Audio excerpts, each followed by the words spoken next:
કોંગ્રેસ નેતા રાહુલ ગાંધી દ્વારા સાંસદમાં વોટ ચોરી અંગેનો જે મુદ્દો ઉઠાવ્યો છે તેના સમર્થનમાં સમગ્ર દેશમાં કોંગ્રેસ દ્વારા ઠેર ઠેર સત્તાધારી પક્ષ સામે વિરોધ પ્રદર્શનો કરવામાં આવી રહ્યા છે, ત્યારે આજે પાટણ જિલ્લા કોંગ્રેસ દ્વારા રાહુલ ગાંધીના વોટ ચોર મુદ્દાને સમર્થન આપવા માટે બગવાડા દરવાજા ખાતેથી વોટ ચોર ગાદી છોડ અંતર્ગત મશાલ રેલી યોજવામાં આવી હતી। જિલ્લા કોંગ્રેસ પ્રમુખ ગેમરભાઈ દેસાઈની આગેવાનીમાં નીકળેલી આ રેલીમાં પાટણના ધારાસભ્ય કિરીટ પટેલ, સિદ્ધપુરના પૂર્વ ધારાસભ્ય ચંદનજી ઠાકોર, શહેર પ્રમુખ દીપક પટેલ સહિત તાલુકા અને જિલ્લાના કોંગ્રેસના આગેવાનો કાર્યકરો જોડાયા હતા। કાર્યકરોએ હાથમાં પ્લે કાર્ડ અને બેનરો લઈ સત્તાધારી પક્ષ સામે પોકારી દેખાવો કર્યા હતા।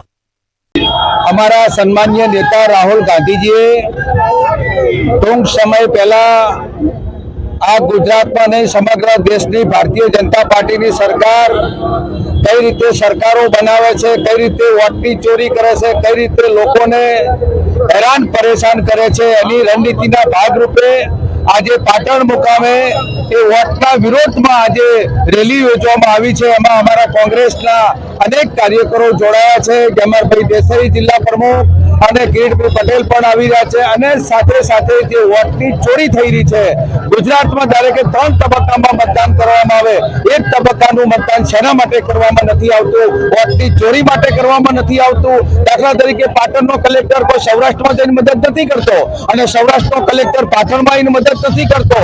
અધિકારો એક છે, ન્યાય એક છે। એક ઘરની અંદર 35 વોટની જે ચોરી કરવામાં આવી અને સમગ્ર દેશમાં 11 વર્ષથી જો સત્તામાં બેઠા હોય, 32 વર્ષથી જો ગુજરાતમાં જો ભારતીય જનતા પાર્ટી બેઠી હોય તો માત્ર ને માત્ર વોટની ચોરી કરીને બેઠી છે। અમારો કોંગ્રેસ પાર્ટીનો સ્પષ્ટ આરોપ છે અને આવવાવાળા સમયમાં અમે જે લડત પ્લેટફોર્મ પર આપવા જઈ રહ્યા છે, પ્લેટફોર્મ પર લડત આપીશું અને આ લડતના ભાગરૂપે હું પણ પોતે પાટણમાં સંસદ તરીકે ચૂંટણી લડી અને માત્ર 30,000 મતનો સામનો કરવો પડ્યો। આજે પણ સર્વે ચાલી રહ્યું છે અને ભારતીય જનતા પાર્ટીના દેશના વડાપ્રધાન માત્ર 25 સીટોથી આજે સત્તામાં બેઠા છે અને 30,000 મતથી હારેલી ભારત દેશમાં 45 સીટો છે, એનું પણ સર્વે ચાલી રહ્યું છે।